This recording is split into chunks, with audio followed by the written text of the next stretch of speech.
Hola, benvingudes a la segona sessió d'aquest Marx al segle XXI. Primer us dic 4 cosetes pràctiques que normalment pugem després els àudios a YouTube per si voleu tornar a escoltar la conferència. Segurament divendres estarà ja penjada i també tenim un canal d'iVox on teniu totes les conferències. També dir-vos que si l'anterior conferència no veu poder accedir, ja està penjada al canal. També que amb l'entrada us hem donat un paperet, que és per si voleu rebre la newsletter o informació d'altres conferències que es fan al centre, que ens podeu deixar les dades i després a la urna que tenim allà al fons ens la podeu deixar. Bé, avui el que intentem respondre és a una pregunta que és com és que últimament, o des de fa uns anys, quan un sector de treball protesta, i acostuma a protestar no per reivindicar o guanyar més drets, sinó per no perdre els que tenim, normalment, si us fixeu, les nostres reaccions, la primera és dir que són uns privilegiats i que de què es queixen, i per altra banda també, no sé si us heu fixat en aquesta última protesta del col·lectiu del taxi, les nostres respostes eren molt de consumidor, no d'un col·lectiu amb el que segurament tindrem bastantes coses en comú a l'hora d'organitzar-nos. Coses com és que a mi em posen una ampolla d'aigua o els cotxes estan més nets, però si us fixeu aquesta posició és molt de jo soc un consumidor i vull un bon servei.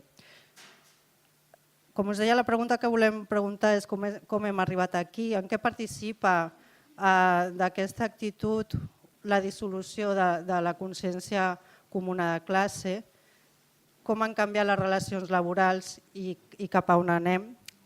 I per aquest tema hem convidat l'Antonio Gómez Villar, que és professor de filosofia a la Universitat de Barcelona, també a l'Autònoma, col·labora amb el grau d'Humanitats de la UOC i coordina el projecte Working Dead, Escenarios del Posttrabajo, en un laboratori que es fa a la Virreina Centre de la Imatge.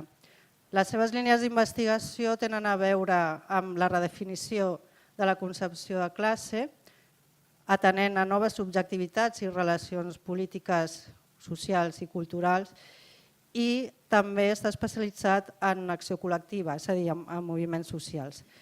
Doncs, Antonio, moltes gràcies i aquí ja et deixo. Sí, moltes gràcies per la invitació, per la coordinació d'aquest cicle i moltes gràcies perquè després diguin que Marx no està de moda, és una mica contradictori en pensar o repensar Marx al segle XXI. Yo lo que os he preparado, y agradezco la introducción que has elaborado sobre las problemáticas, es una reflexión desde la filosofía, es decir, es una reflexión filosófica de cuáles son los contornos o cuáles son, vamos a decir, las ideas que están alrededor de estas transformaciones. Y estas transformaciones básicamente desde dos puntos de vista. Uno, de cuáles son las mutaciones o transformaciones radicales fuertes de la concepción del trabajo hoy. Y dos, ¿qué incidencia tiene eso en la producción de subjetividades, en repertorios de acción colectivos o cómo entender las transformaciones de la fuerza de trabajo aparejadas a esas transformaciones? En general no, existen algunos análisis que siempre tratan como de plantear una escisión fuerte, como una escisión radical, haciendo la historia como si fuera un proceso lineal, donde una sociedad de la manufactura, donde luego existió la llegada de la fábrica y el fordismo, donde luego aparecen las sociedades postindustriales postfordistas y donde se instauran o establecen cortes, rupturas fuertes. De la misma manera, el título que fue a propuesta de la clase, que me pareció interesante, pareciera que hubo un tiempo en el que existió un proletariado fuerte, unitario, suturado, con una conciencia clara de clase. Hoy, en cambio, nos encontramos ante la mera fragmentación, dispersación, etcétera, y el fin de la cuestión obrera. Generalmente en filosofía siempre salimos de la reflexión filosófica un poco más problematizados o planteando que la cuestión quizás es un poco más compleja de lo que parece, y quizás la intención pues esta charla también es un poco complejizar, ¿no?, algunas de estas ideas marcos, de estas torsiones, de estas rupturas fuertes, ¿no? La primera idea, por tanto, que me gustaría compartir sería decir que esto que llamamos sociedades postindustriales, sociedades posfordistas, que tienen que ver con la terciarización de la economía, que tienen que ver con el privilegio del sector terciario, de la robótica, de la inmaterialización de los procesos de producción, sería un error, ¿no?, inscribirla como si fuera un modo de producción puro, nuevo, y no atender a las actualizaciones de lo viejo, ¿no?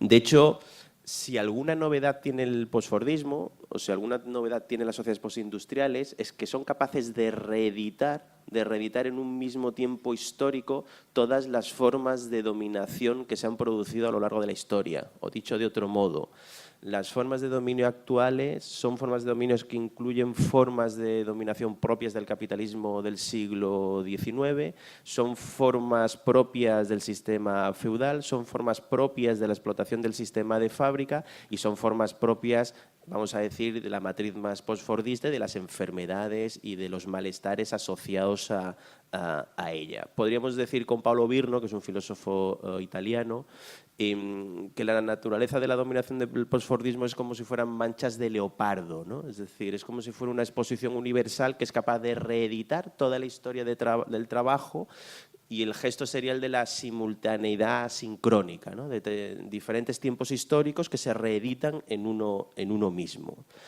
Si esto fuera así, entonces, ¿qué es un malo post, ¿no? Lo post siempre suele ser una buena ocasión para vender libros, ¿no?, porque a cualquier adjetivo le pones el post, entonces la cosa ya parece, ¿no?, que estamos ante algo radicalmente novedoso. Siempre suele haber algo de mentira, pero suele haber algo de verdad. Entonces, ¿cuál es la verdad del post en este caso? ¿Qué es lo que nos dice o qué añade el prefijo post a una forma fordista de producción fabril, ¿no?, de fábrica?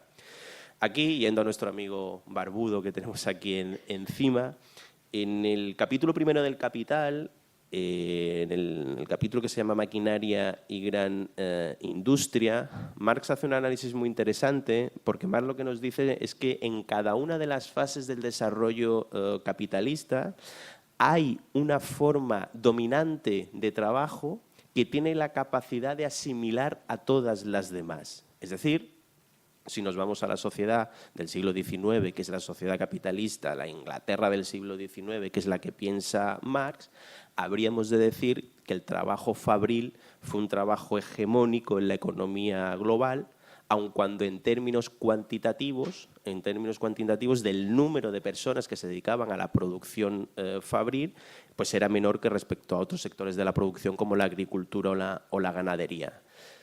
Podríamos decir, mutatis mutandi, que la producción inmaterial, posfordista, etcétera, no quiere decir que hayan desaparecido las fábricas, no quieren decir que hayan desaparecido, ¿no?, las formas de explotación clásicas, sino que son subsumidas, que son introducidas en una forma hegemónica de producción inmaterial, ¿no? Y vamos a intentar desarrollar un poco esta idea.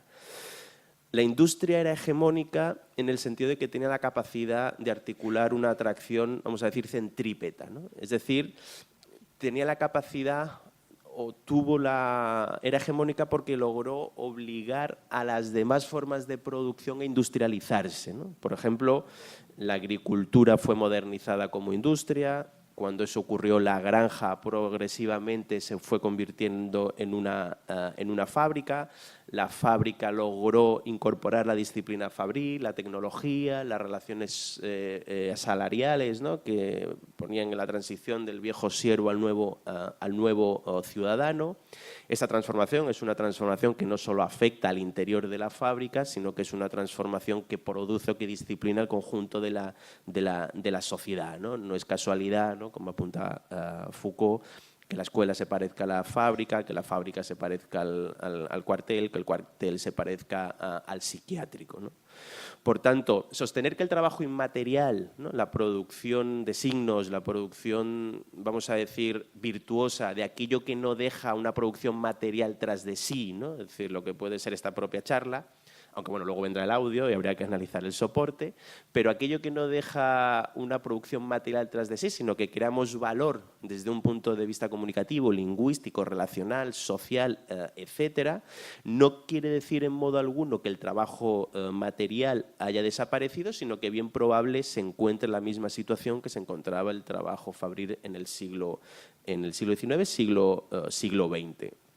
Por tanto, el trabajo inmaterial es aquel sector que otorga una productividad más alta, es el sector más dinámico, es el que funciona como elemento de transformación tendencial. Por ejemplo, pues no sé, si alguien dijera, pues vamos a un CD, ¿no? Un CD-ROM de música X. Obviamente hay una producción material. Hay una producción material de ese CD-ROM, se ha producido y probablemente se haya producido en unas condiciones de explotación, no sé, pues igual se ha hecho en Bangladesh por un niño de 5 años que ha seguido produciendo. Existe la producción material, pero esa producción material, la productividad que tiene, el valor dinámico y de incorporación de valor es muy escaso, ¿no?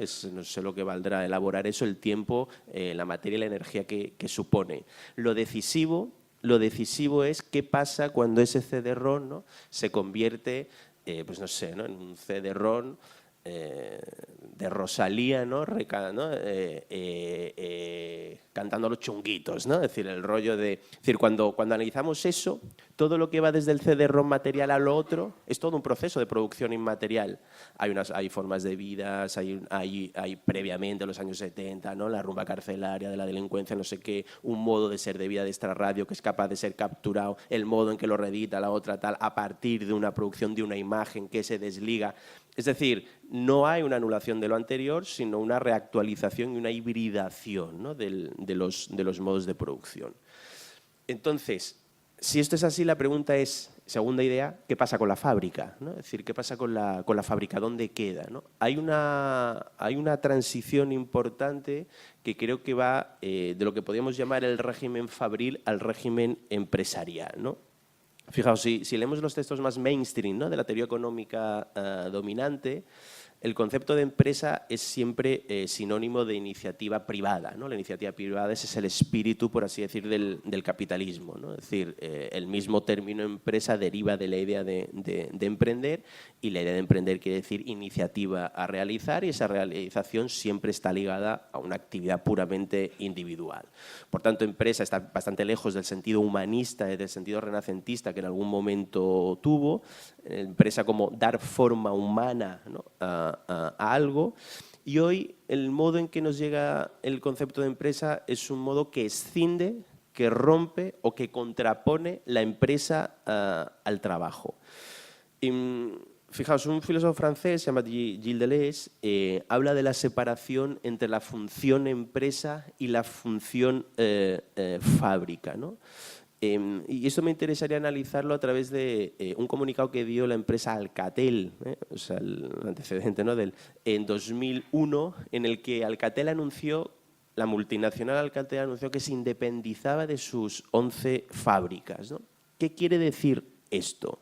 O dicho de otro modo, esta escisión quiere decir que una multinacional, con lo que se queda, lo que produce, lo que hace, tiene sobre todo que ver con todas aquellas funciones, con todos aquellos servicios, con todos aquellos empleados que le permiten crear un mundo, ¿no? Es decir, los servicios de investigación y desarrollo, los servicios de comunicación, los servicios de marketing. La empresa que produce un servicio o que produce una mercancía antes produce un mundo. ¿Y qué quiere decir esto? Si vamos al ejemplo paradigmático de la empresa Benetton, ¿no?, y en la franquicia italiana, Lazzarato ha realizado un análisis interesante sobre ello. Es decir, Benetton trae un nuevo modelo de negocio, ¿no?, la empresa textil de Benetton, donde está organizada a través de un modelo franquicia en el que quien quiera montar una tienda Benetton, lo que se le da es un aura, es una identidad, es una marca, ¿no? El comerciante no va a ser un comerciante anónimo que va a vender a la tienda Benetton lo que le parezca, sino solo aquello según las precisas reglas de la propia empresa Benetton. Y esto quiere decir que el capitalismo actual entonces no es un capitalismo de producción, sino que es un capitalismo de producto. O dicho en otros términos, el marketing no es una técnica de venta, es decir, el marketing no es aquello con lo que adornamos algo previo que queremos vender. Tengo un producto y entonces pienso la mejor técnica comercial y del marketing para poder venderlo, sino que el marketing es un dispositivo de constitución de relaciones sociales. O dicho de otro modo, la empresa lo que hace es configurar un mundo. Si analizamos Benetton o los anuncios Benetton, la transición que ha ido teniendo en los últimos años, veremos cómo las tres funciones fundamentales de la publicidad nos ponen, ¿no?, en esta línea. Porque hay una transición de lo que sería el spot, ¿no? Es decir, el spot o el anuncio de diario, donde aparece el producto, ¿no?, y el producto se va a vender, eso que está ahí, ¿no?, aparece. Hay un segundo momento de la publicidad donde lo fundamental es construir la imagen o la marca asociada a ese producto o a esa empresa, ¿no? Es decir, es antes el logo de Coca-Cola, ¿no?, que la bebida Coca-Cola, o incluso el caso radical de Chupa Chups, ¿no?, en la que no podemos ni siquiera mencionar un palito con una bola que sabe de sabores, es decir, no hay un nombre fuera, ¿no?, hay una marca capaz, y ahí funciona cuando lo engloba todo, ¿no? Pero luego se produce un tercer momento y aparece Benetton, ¿no?, donde desaparece el producto, desaparece la ropa, desaparece la marca, Benetton aparece en un ángulo concreto y marginal de la publicidad, y lo fundamental es el enfermo de SIDA, lo fundamental son los niños de diferentes razas, lo fundamental es el refugiado albanés, lo fundamental es el recién nacido, ¿no? Por tanto, desaparece la marca, desaparece el producto y aparece una determinada configuración de mundo y una adhesión subjetiva a eso que Benetton dice ser, ¿no? Un segundo modelo sería Inditex, pero sería bastante un poco largo de complicarlo porque incluso sería contrapuesto al modelo Benetton, pero luego igual en la discusión lo podemos hablar. Tercera idea. Entonces, si tenemos que no existe o que hay esta simultaneidad sincrónica y hemos otorgado este lugar a la fábrica, digamos, postfordista en el sentido de aquella que establece hegemónicamente, de un punto de vista cualitativo, lo que hace transformarse al resto. Y en un segundo momento hemos dicho que entonces se produce una escisión entre la empresa y la fábrica, donde la fábrica es abandonada, ¿no?, en favor de la empresa. Entonces, ¿dónde queda la fábrica?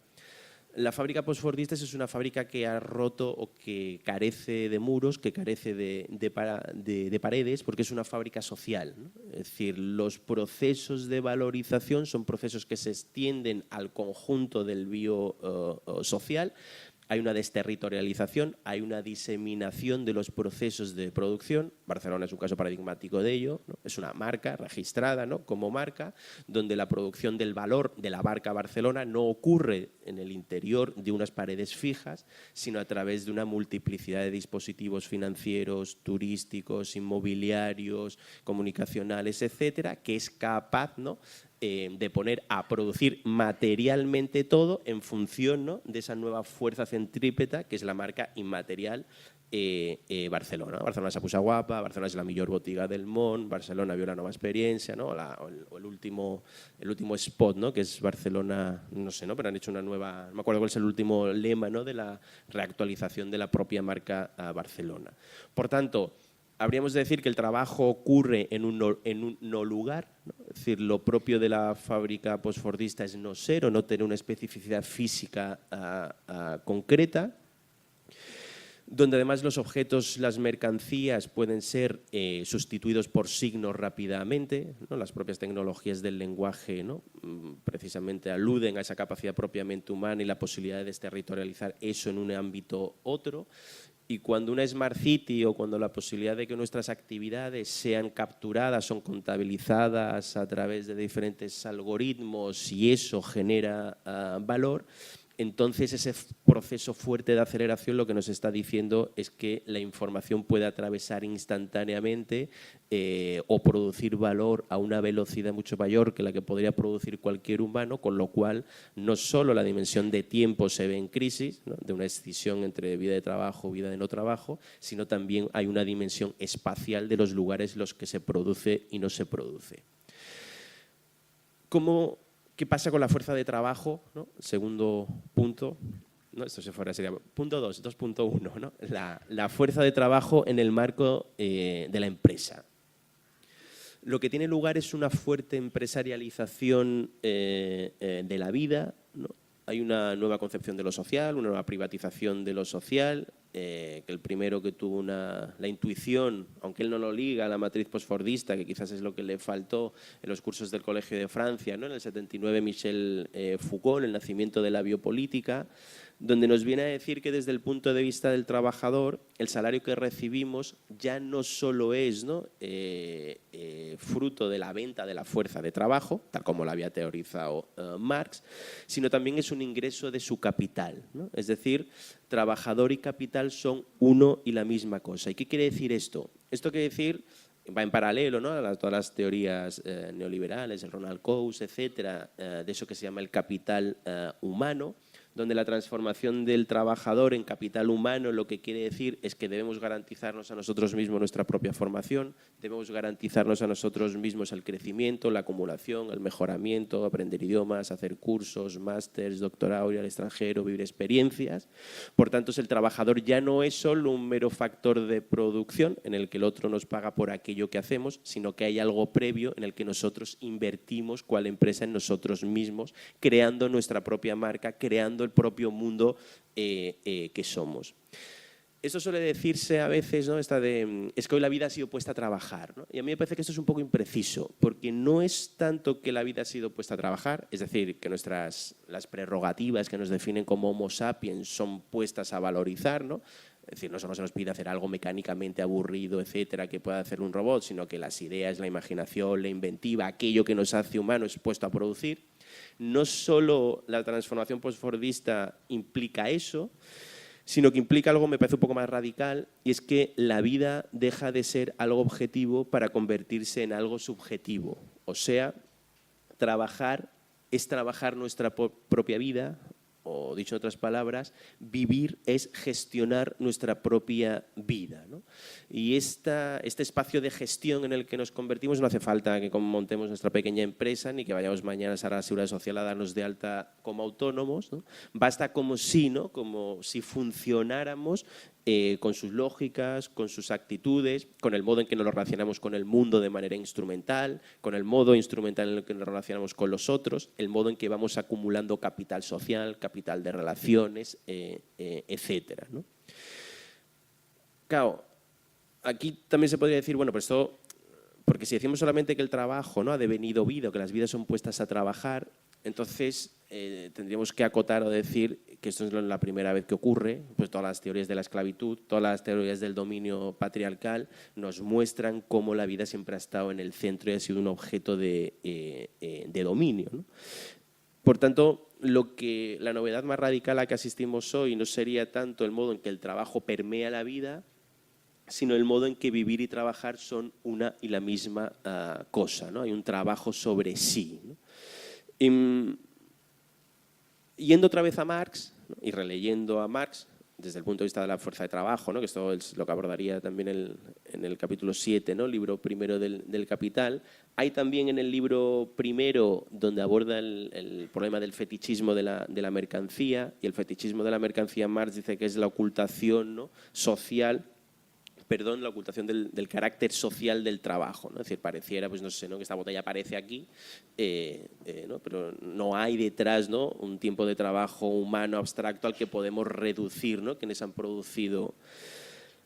Quizás hoy el modo en que habría que releer el fetichismo de la mercancía es el modo en que ese fetichismo alcanza todo el plano social, ¿no?, todo el plano de producción y de circulación de las mercancías. Y esto me parece que es bastante paradigmático cuando observamos las transformaciones arquitectónicas incluso, ¿no?, del modo en que los nuevos modos de producción se insertan, ¿no?, en las viejas estructuras fordistas de fábrica, ¿no? Es decir, si pensamos el modo en que la Pompeu Fabra de Ciutat Vella, ¿no?, pues antes era un cuartel de la Guardia Civil, o pensamos en la fábrica de creació del Fabricoats, ¿no?, que antes era una fábrica, o pensamos en la Maquinista, ¿no?, en el centro comercial, o pensamos en el Guggenheim o el Palacio Euskalduna, Euskal Herria, ¿no?, en la ría de Bilbao, ¿no?, que imita incluso la forma barco. Es decir, ver cómo nuevos modelos de producción social, ¿no?, se insertan en esos edificios, aprovechan sus fachadas, sus arquitecturas, etcétera. Me parece que es interesante que esa idea del fetichismo de la mercancía, si borraba ese carácter social, el nuevo fetichismo viene a borrar toda una memoria y toda una memoria de luchas y de resistencias del trabajo, donde creo que el elemento paradigmático es la pulcritud y la limpieza absoluta, ¿no?, con la que cualquier, pues el Palacio de Eventos Euskaldunas, entras allí, ¿no?, y haces, o el Museo Guggenheim o el Fabrikoats, etcétera, ¿no?, entras a los nuevos museos, a las nuevas formas de producción inmaterial, donde parece que nadie está trabajando, ¿no? Es decir, es como la misma sensación del aeropuerto. Entras a esos espacios de limpieza absoluta y parece que no queda rastro ni huella del trabajo, ¿no?, ni del trabajo no solo presente, sino del trabajo pasado. Aquí me parece que es muy interesante la lucha de las Kellys, ¿no? Conocéis, ¿no?, la nueva forma de sindicalismo de las Kellys, ¿no?, las que limpian, las Kellys, de ahí vienen donde tienen toda una lucha que además deborda formas más clásicas. Bueno, esto sería otra historia, pero se hizo un documental, que no recuerdo ahora el nombre, y mostraba en 8 minutos, el documental creo que dura 8 o 9 minutos, que es el tiempo que tardan las Kellys en hacer una habitación, ¿no? Y me parece que es muy interesante justo ver esto, ¿no? Es decir, que detrás de, pues no sé, vive la experiencia, ¿no?, del superhotel o no sé qué, de esto maravilloso, con las vistas del no sé cuánto. Cuando te dicen vive, ¿no?, una experiencia y no sé quién te regala, ¿no?, no es esto que venden con el de esto en parejas, ¿no?, es esto que vale 50 euros, lo abres y tal, ¿no?, y es el regalo para que vayas al hotel a la noche maravillosa del no sé cuánto. Pues esto que en sí mismo está regalando una experiencia, que es una producción puramente inmaterial, es una producción comunicativa, lingüística. Es interesante ver precisamente, ¿no?, ese fetichismo de que es para que ese hotel esté como esté ahí detrás, ¿no?, un trabajo feminizado, racializado, unas condiciones de dominación y de explotación tremenda que se inscriben en la nueva forma. Pero cuando uno llega a la habitación de un hotel, lo último que está pensando es que ha habido alguien, ¿no?, que ha hecho la cama, que ha dejado aquello absolutamente impoluto y que tienes una manzana verde a juego con las cortinas para que realmente aquello sea una experiencia como tiene que ser, ¿no? Entonces esto me lleva a pensar otra cosa. Cuarta idea, 2.2, que tiene que ver con, o sea, si la fuerza de trabajo es esto, y siempre voy diciendo, si esto fuera así, porque si no es así, entonces lo impugnamos todo, pero si esto es así, entonces el modo de producción actual postfordista es un modo, y algo hemos dicho antes, que se caracteriza por movilizar o por sacar a la luz aquello, ¿no?, que nos define como Homo sapiens, ¿no?, los afectos, los gustos estéticos, la inventiva, la creación, la imaginación. Es decir, eso que entendemos por naturaleza humana es hoy lo que mayor valor genera desde el punto de vista de la producción capitalista, ¿no? Los caracteres de fondo de la especie humana son sacados a la luz, pero son sacados a la luz en forma de explotación y en forma de dominio. Incluso la propia idea de flexibilidad o la precariedad entendida como la flexibilidad, si entendemos por flexibilidad la capacidad de adaptarnos, ¿no?, a ambientes diferentes, pues si vamos a la antropología filosófica más mínima,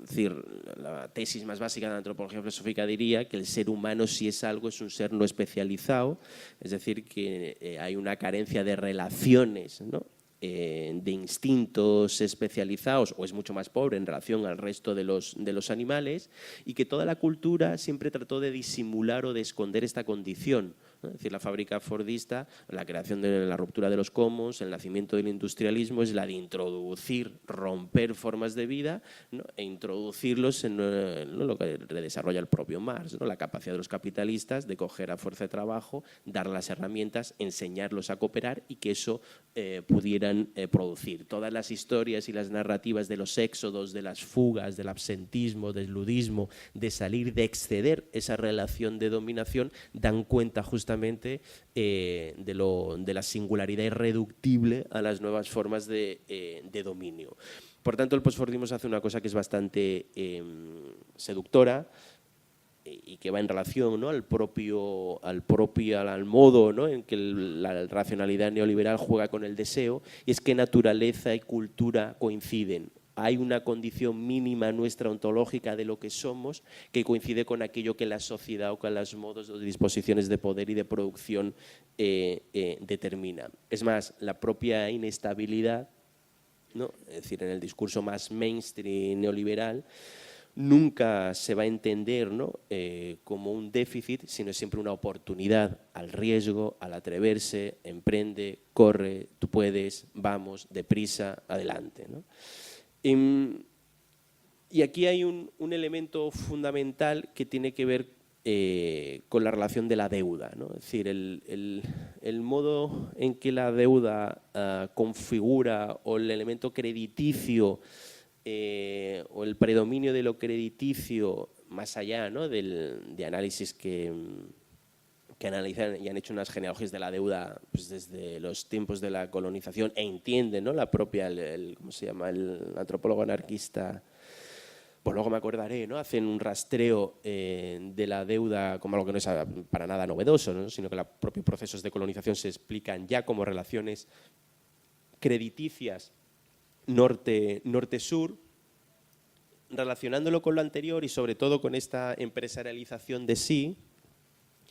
El título que da obra a uno de los últimos libros de Mauricio Lazzarato, que es El hombre endeudado, es interesante cómo, ¿no?, Lazzarato no habla del hombre que tiene una deuda, de ser o tener una deuda, sino de estar endeudado, ¿no? Es decir, remite de algún modo a una subjetividad, ¿no?, a un modo de producción de subjetividad determinada, en la que se han abandonado los derechos individuales, en las que se han abandonado los derechos colectivos, y hemos entrado en la lógica de créditos. Una lógica de créditos que funciona porque es paralela a la inversión en nuestro propio capital, ¿no? Es decir, de la misma manera que el capitalista, el empresario, invierte, coge un crédito, ¿no?, para la inversión en su maquinaria, nosotros, ¿no?, nos endeudamos para hacer el máster en no sé cuánto y tal, para poder invertir en nosotros como empresarios de nosotros mismos, ¿no?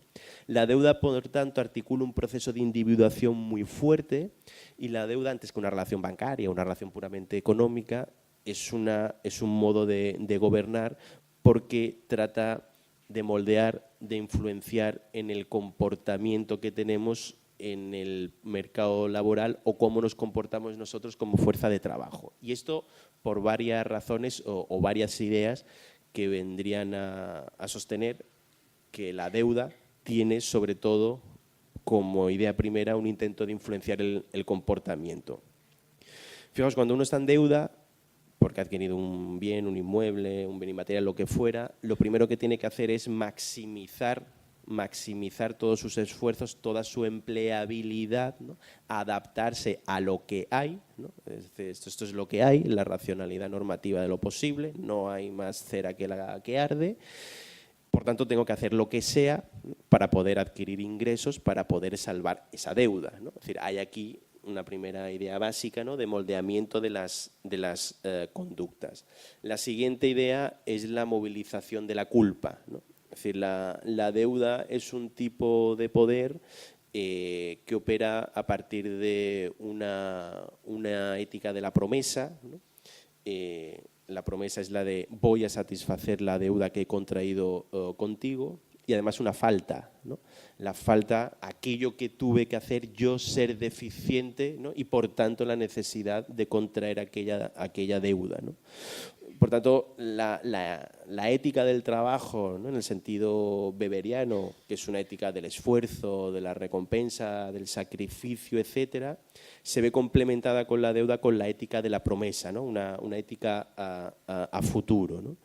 De hecho, ¿no?, es Nietzsche, ¿no?, el que el concepto de Schuld, ¿no?, le da este doble sentido etimológico, ¿no?, de deuda y culpa, ¿no?, que en la raíz del término alemán significa las dos cosas, ¿no? Es decir, mientras la ética del trabajo nace del interior del individuo, con toda la matriz calvinista, la teoría de la predestinación, etcétera, la ética de la deuda o de la culpa nace desde un exterior, pero no tarda de inmiscuirse en el interior.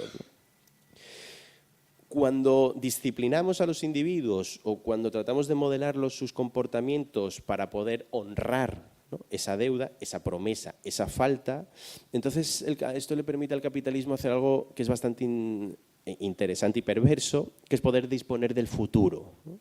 Es decir, porque las obligaciones que nos llevan a hacer el tener una deuda presente posibilitan prever, calcular, medir, ¿no?, establecer equivalencias entre las conductas actuales y las venideras, ¿no?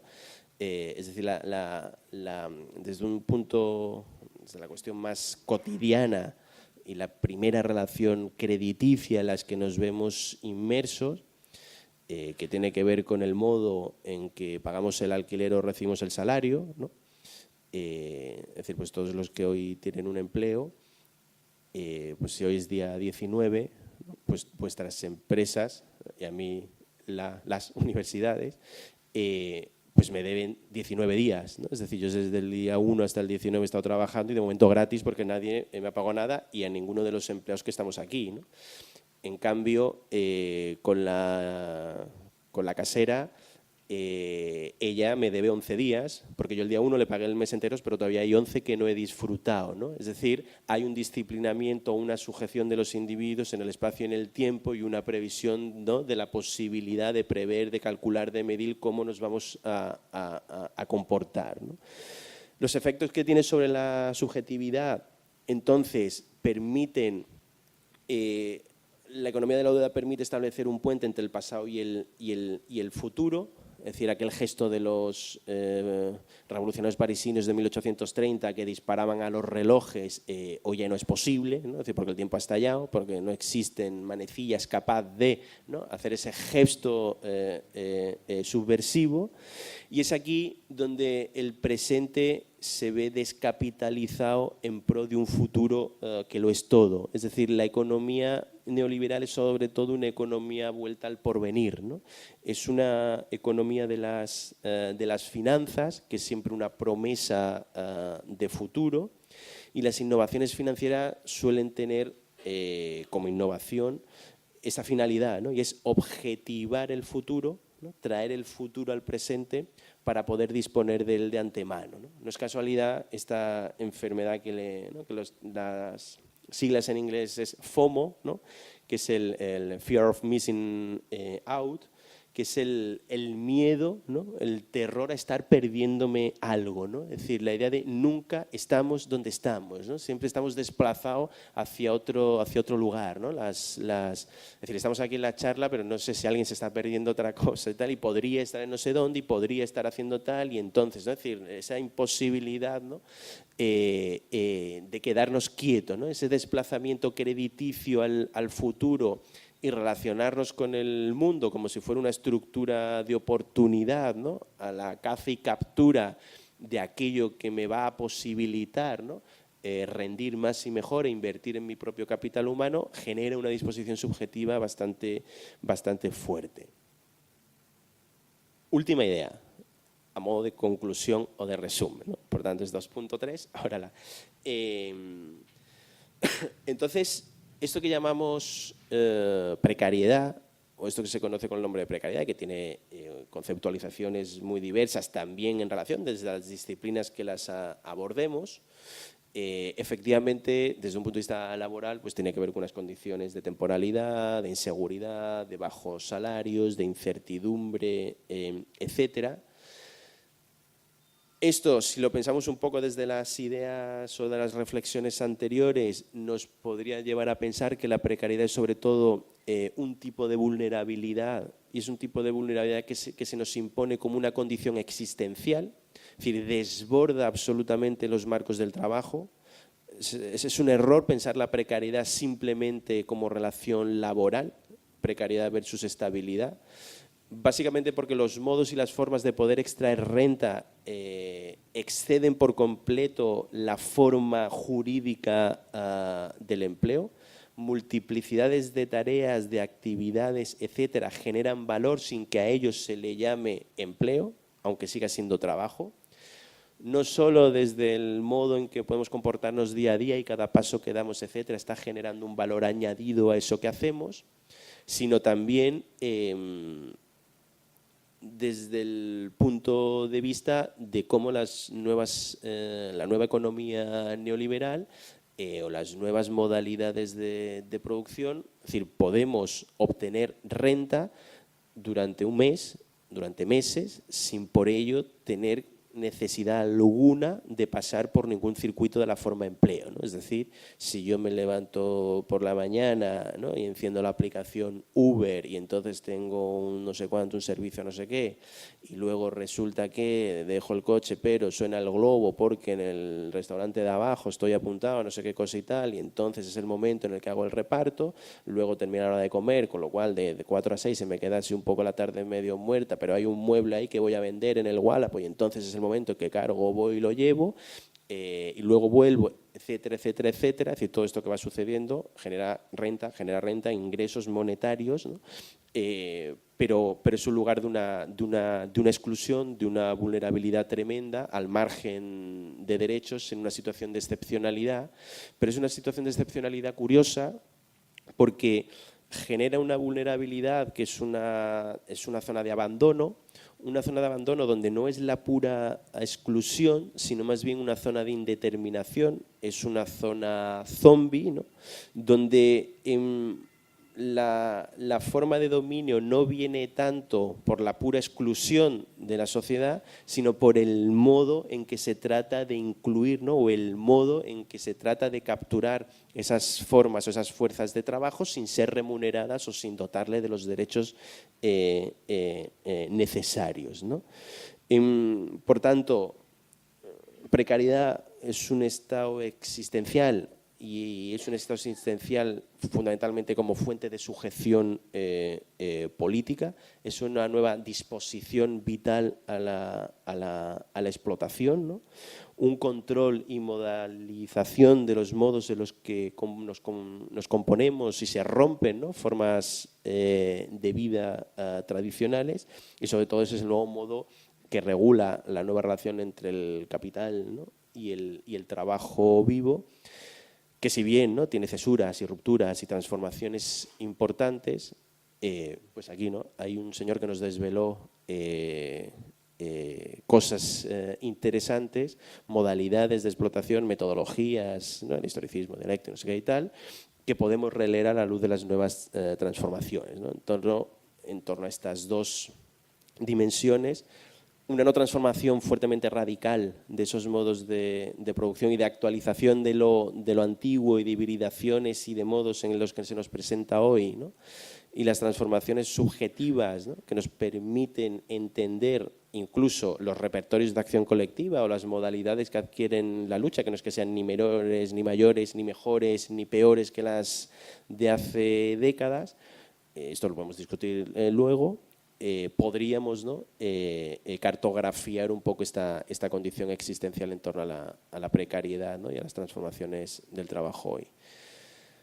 Pues 44 con 30 segundos exactos, y bueno, sobre todo pues ahora poder, ¿no?, decir, comentar, discutir, ¿no?, y ver puntos de vista diferentes y lo que sea, que es al final lo más, ¿no?, interesante de esto. Así que nada, gracias.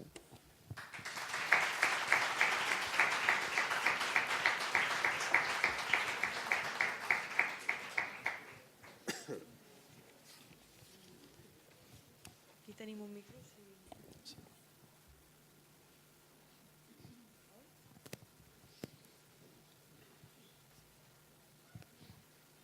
Muy bien por la conferencia, pero claro, sí, hay tantos puntos para hablar que, claro, tendríamos para horas, ¿no? Entonces yo lo que quisiera, y también el lenguaje y los medios son muy peligrosos, la pérdida de conciencia, pero ojo, yo cuando hubo el boom de la construcción, o sea, cómo se ha sistematizado también esto de la culpa de, por ejemplo, muchachos que se metían a la construcción, que no es ningún trabajo suave, ni mucho menos, en cuanto se paró, entonces pues, se estigmatizaron, decían que no habían estudiado, o sea, hay muchos puntos que no entiendo. Por ejemplo, también decir, ahora ya ni siquiera el primer grado de formación profesional. Hace poco hubo una reunión que dijeron que ni siquiera ya tener un primer grado de formación profesional, los trabajos de baja cualificación. Lo digo por esto de la culpa. Hacen que el trabajador, que en sí, por eso digo lo de la construcción, yo decía, si estos chavales no se han tocado la tal, anda un producto, etcétera. O sea que es todo mucho más complejo, encima la estigmatización, o sea, el individualismo, la pérdida de conciencia y encima, lo que ha dicho esta joven, se meten con los trabajos que aún pueden hacer huelgas. O sea, se ha perdido completamente. Entonces, lo que quisiera preguntar es sobre lo Inditex. O sea, es verdad, esto que es puesto en Europa se cumple, ¿no? Y sobre todo también muy exportado de Estados Unidos. Pero lo Inditex, o sea, porque la explotación en el mal llamado tercer mundo, ¿cómo está la cosa? O sea, me gustaría que lo analizara, ¿no? A ver, ya está, no solo era eso. Hacemos, ¿no? Sí, ¿no? Porque, bueno, como es con una cosa concreta, ¿no? Si hay más... Y bueno, o sea, gracias por la pregunta y la reflexión. A ver, o sea, yo desconozco los modos de, no sé si conozco a través de documentales, informes y tal, ¿no? Lo que Inditex, ¿no?, hace en numerosos lugares del mundo, en Bangladesh, en las favelas de Brasil, etcétera. Pero Inditex es un modelo de negocio que se estudia en las escuelas, me cuentan, ¿no?, en las escuelas de economía y de negocios, que no sabría decir cuál es su particularidad, pero que me sirve a mí, en función de esto que decimos, para hacer una reflexión en relación a lo que planteas. O sea, Inditex surge, ¿no?, cuando la mujer de Amancio Ortega, que tenía una tienda, ¿no?, de ropa en Galicia, pues se iba a París, ¿no?, con una maleta, traía ropa, ¿no?, en los años 60, y entonces adelantaba la moda, ¿no?, y no tenías que esperar, ¿no?, a los meses siguientes a que la ropa parisina llegara, ¿no?, a las boutiques, ¿no?, del barrio de Salamanca o de los grandes lugares, ¿no?, de los lugares pudientes del Estado español. Lo que ocurre a partir de ahí es un modelo de negocio que tiene unas particularidades muy concretas, ¿no? Es decir, Inditex, a diferencia del resto de empresas de textiles, no sé, el mismo Benetton que hemos visto, ¿no?, H&M, tal, lo que fuera, apenas invierte en publicidad. Las empresas textiles creo que están en el 3,3%, una cosa así, en investigación, diseño, desarrollo, soportes publicitarios. Inditex nos llega al 0,5%, dicen los economistas. Solo en momentos de rebaja, ¿no?, de campañas de Navidad concretas, etcétera, pero no veremos grandes catálogos del Zara, ni el Bershka, no sé, ¿no?, en un de esto del Metro, ni... Y esto porque creo que, no sé si Amancio Ortega, pero al menos, ¿no?, que en el departamento de marketing, aunque sea de Inditex, ha entendido la verdadera naturaleza del postfordismo. Es decir, porque a diferencia de Benetton, y aquí habría que contraponer un modelo, no se trata tanto de crear un mundo como de ser capaz de capturarlo, o dicho en otros términos. Es decir, ¿no?, si vemos todas las tiendas de ropa Inditex, pues desde el Máximo Dutti, ¿no?, digamos, hasta el Bershka, vemos una modalidad de ropa que bien podríamos, caricaturizándola si se quiere, adaptarla a formas subjetivas, a formas de vida que la anteceden, ¿no? Es decir, pues el catedrático de universidad tendrá el Máximo Dutti, el profesor asociado al Zara, pues si el rollo es mala Rosalía, no sé cuánto y tal, pues el pantalón rosa fucsia, ¿no?, chillón, estará en el Bershka. Sí, es decir, hay una composición en la que dice, yo para qué voy a invertir en publicidad si la sociedad y su propia vida ya produce formas de vida que yo voy a capturar, ¿no? Incluso los barcos de Inditex, cuando salen desde Bangladesh, ¿no?, es un just-in-time bestial donde la ropa, en función de cómo se va vendiendo y dónde, se va distribuyendo en ese mismo momento. Yo no sé, si en el Zara de Ámsterdam está vendiendo la camiseta con el bolsillito a la izquierda de no sé cuánto y tal cual, entonces rápidamente aquello se lanza para aquí y lo otro hacia allá, ¿no? Al propio Amancio Ortega, cuando le contaban su riqueza, la riqueza se la contaban a Amancio Ortega por el PIB de países que ya había sumado en su cuenta bancaria, ¿no? Es decir, pues Inditex vale lo mismo que el PIB de Perú, ahora lo mismo que el PIB de Perú, Ecuador y Guatemala, lo mismo que el tal, ¿no? Hay una composición nueva y creo que bastante posfordista en esto, en la que, insisto, no es tanto la producción de algo del marketing que tengo que tratar de vender, ¿no? Por eso Zara, sobre todo, o Inditex, se cuida mucho de comprar grandes edificios, ¿no? Sitios emblemáticos en el centro de los históricos, donde pagan unas rentas altísimas por ello. ¿Por qué? Porque cuidan el dispositivo de captura al cual nos vamos a adentrar, ¿no? Entonces, claro, alguien puede decir, bueno, pues entonces esto del Inditex quiere decir que no. Pues claro que sigue existiendo formas de esclavitud que nos remiten al capitalismo primitivo y a la peor forma de la sociedad feudal, a la esclavitud infantil, etcétera. Por supuesto. Ahora, la cuestión es qué pasa cuando esas miles de camisetas con el detallito del no sé cuánto tal que vale hacer media hora y le pagan $0,50 al que lo hace no sé cuánto, porque eso luego cuando llega a la tienda se convierte en 22,50, ¿no? Este es el punto otra vez, ¿no?, de la hegemonización de ello, ¿no? Es decir, cómo incorporamos en un mismo tiempo algo que es capaz de determinar la estructura de lo otro. Inditex es un modelo, o sería, por así decir, creo, como una superación de Véneto, ¿no? Es una radicalización de un cuarto momento, ¿no?, de esa traslación que decíamos de la publicidad antes. Hola, buena tarde. Primero que todo te voy a felicitar porque prácticamente has tocado unos puntos muy importantes, que es lo de la alta tecnología, lo que es la fábrica y principalmente lo que es humano, y eso es maravilloso. A ver, hemos hablado sobre lo de Carlos, sobre lo de Marx, que dice que el marxismo no es un dogma sino una guía para la acción, porque la historia de la humanidad es la historia de la lucha de clases. Ahora bien, hemos hablado sobre lo que es hacer una claridad, una línea recta de lo que es el moldeamiento psicológico de la voluntad de las personas, empezando por lo que es el comercio. Perfecto. Pero ahora vamos a la parte comprometida. A ver, las personas que hemos estado en psicología y en psiquiatría, trabajando toda la vida en lo que es psiquiatría clínica social, siempre tiene que haber unos puntos que definan esa variedad de esa clasificación diversa de lo que es la sociedad. Entonces, mi pregunta es la siguiente: ¿qué recursos se necesitan para que haya una clase de personas de una interacción social que hagan cumplir lo que ha dicho Marx, que la humanidad, el principal fundamento de la humanidad es la lucha en acción para las clases? Empezando por qué, por la disciplina fiscal que hace una cohesión social. Mi pregunta siempre es esta, que yo he estado en psiquiatría clínica social. He visitado Oriente, he visitado África, he visitado Europa, y lo último que conocí fue Rusia, San Petersburgo y aquellas ciudades dentro de lo que es el comunismo. Quiero que me digas qué recursos se necesita para homologar al menos esa armonía mínima de que la persona se sienta integrada dentro de tanta diversidad de puntos que hacen un colectivo humano. Muchas gracias. Creo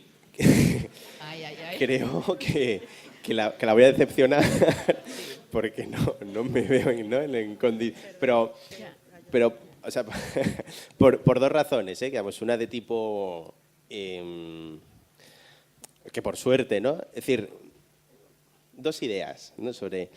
Creo que cuando hemos tenido la respuesta a esto, o cuando ha existido a lo largo de la historia la respuesta a esto, el mundo se ha puesto feo, ¿no? Es decir, cuando hemos logrado nombrar, ¿no?, desde una exterioridad, ¿no?, algún tipo, por así decir, ¿no?, de cuáles son las condiciones o los recursos que habrían de cumplir determinados sujetos para encarnar una idea que la precede, la cosa no ha terminado saliendo muy bien, ¿no? Y esto porque, ¿no?, esto que leías de Marx, ¿no?, el mundo es una guía y tal,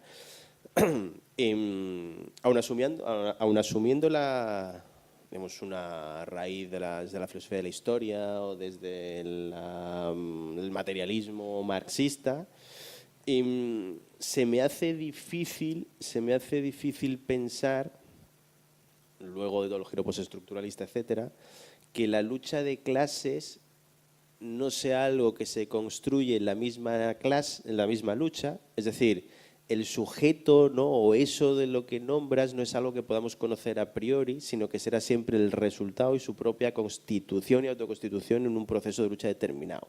Porque si no, entonces nos puede llevar a decir, no sé, pues imagínate que alguien dice, pues a mí esto del sindicato de Ayugaters, no sé, esto no lo veo muy claro, le falta potencia revolucionaria y fuerza mítica para, ¿no? para convertirse en la verdad verdadera del pueblo que nos llevará a la liberación, ¿no? Y tú dices, bueno, puede ser, no lo sé, pero en cualquier caso estamos viendo una situación de explotación y de dominación concreta donde una ciudad, ¿no? Que, ¿no? Esto que trabaja la Marina Garcés, ¿no? Sobre el modo en que, ¿no? Barcelona es una ciudad que trae las lógicas extractivistas propias ¿no? que hacen algunos países, Venezuela mismo, en Latinoamérica, eso se traslada al interior de la urbe metropolitana, ¿no? Es decir, es una ciudad que vive a costa de sus propios recursos internos y también de sus recursos humanos. Eso genera, dicen los economistas, unas externalidades, una financiarización, etcétera, que hace subir el precio del alquiler, fruto de esta fábrica social que es invisible pero que existe. Ahí, en esa condición, cuando yo no puedo pagar el alquiler, ¡buah!,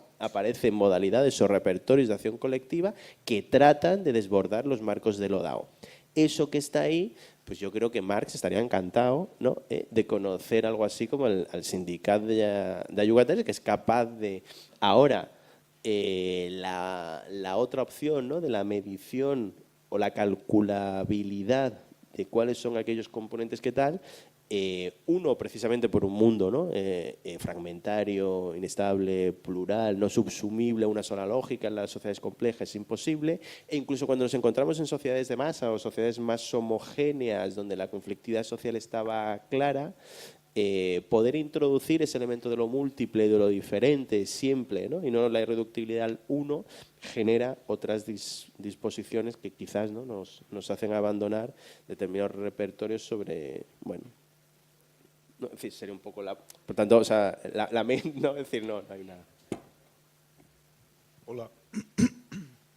Sí. Disculpa, o sea, has tocado una cantidad de temas impresionantes y a mí se me ha quedado, no estuve en la conferencia anterior, pero se me ha quedado una cosa, bueno, como que la ha hecho en falta la reflexión sobre la parte esta, por tu parte, o sea, no que diga que no de esto, sino que me gustaría conocerla, que es el tema de, o sea, la sensación de que el valor especulativo de una mercancía, por ejemplo, en el caso de Inditex tú pones el ejemplo, ¿no? Inditex, al final un jersey ya no vale lo que tiene el coste de producción, sino que el mismo jersey fabricado en un sitio o en otro tiene un coste de producción X, pero vendido en Barcelona es un precio y en Perú es otro. En Perú Zara es alta calidad, lujo, y en Barcelona es, pues no lo sé, yo no lo conozco tanto el tema este, pero no creo que sea un producto considerado como de alta calidad. Entonces, a todo se le añade el valor especulativo. O sea, un poco de acuerdo con todo lo que has dicho, tengo la sensación de que el propio individuo queda conformado en ese valor especulativo. Y al final todo es valor especulativo, es un valor especulativo que nació de un juego entre holandeses con unos tulipanes, que es la bolsa, y de ahí deriva todo. Es decir, al final es engaño, valor especulativo. Te doy a entender que valgo lo que no soy, ni valgo, ni tengo, ni poseo, pero si te lo puedo vender, te la he colado. Y esta sensación es absolutamente desesperante, ¿no? Es una sensación de decir, ¿qué hay que hacer? Mentir constantemente, fingir, engañar, es una sensación, no sé, me gustaría conocer tu reflexión. Sí, o sea, comparto la reflexión y no el modo que traen los tulipanes, ¿no? Que es paradigmático del...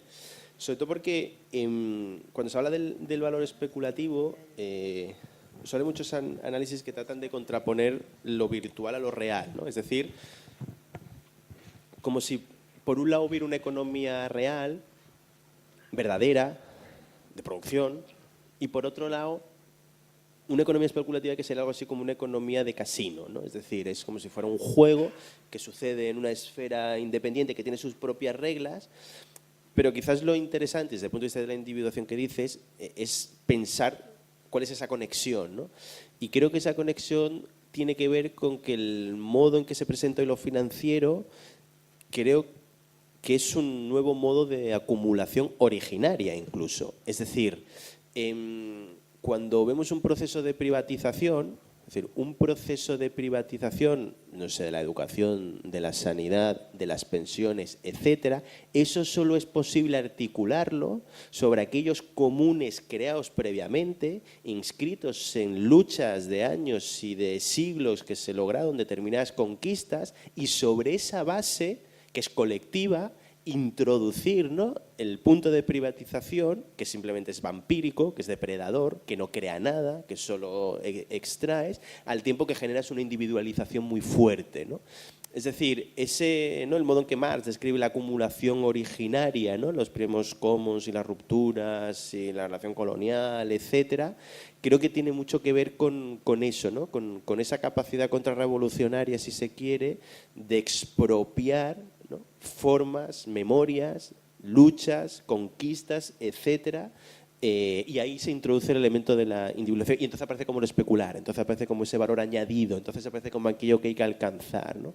Ahí creo que, digo, por añadir algo, ¿no?, a la intervención que decías, creo que nota al pie, ¿no?, digamos, pero estoy muy de acuerdo, ¿no?, con lo que planteas. Hola. Hay varias cosas que has dicho que me han impresionado y bueno, tendría que decir muchas cosas, pero no se puede, no hay tiempo. Una de ellas, la primera es, has dicho que vivir y trabajar es una misma cosa. Entonces, la gente que nos quedamos en paro, no existimos. No existimos. Al contrario, es decir, vivir y trabajar es una misma cosa.